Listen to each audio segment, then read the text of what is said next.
This morning around 11:21 a.m. we received a call from the City of Forest Park for a structure fire here at 71 Barnett Road. Crews arrived on scene within a few minutes, from 35 minutes. The fire had been contained to the area of origin.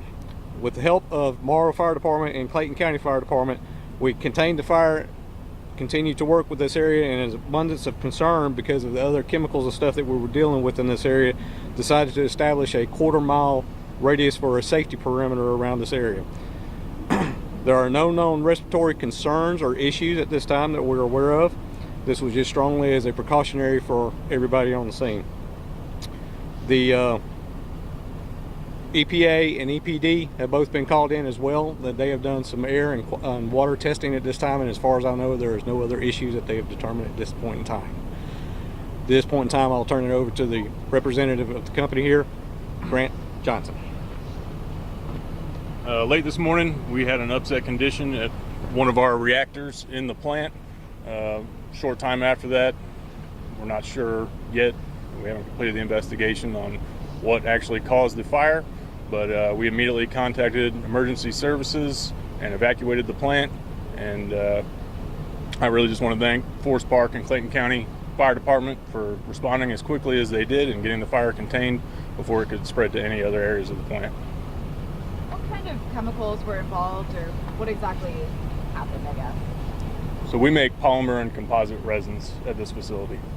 So what is the concern? Because for the layman, they don't necessarily understand what that is. So what is the concern if that were to potentially get out into the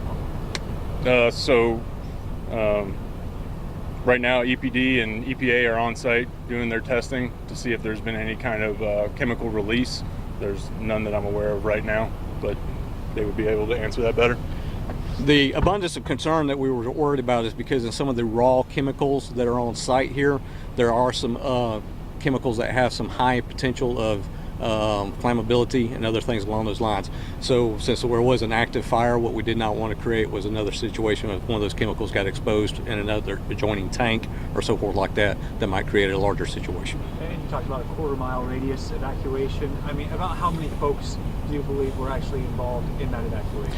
So it wasn't a complete evacuation. It was either an evacuate if they felt like they needed to, or shelter in place type situation at this point in time. So I do not know the estimate of how many that would have affected offhand. Yeah, it wouldn't have those figures at this time. How long will it likely take before we actually know, if anything actually got released or anything like that? Just because that's what folks are going to look at. Well, like I said, according to air monitoring that we have right now, we don't have any signs of anything that's going on. There's no respiratory hazards or anything along those lines. The abundance of caution was for other concerns of other things that were going on. At this time, we're monitoring the situation inside the building, and once it reaches what we've set as our level as a set level, then we'll lift that evacuation port.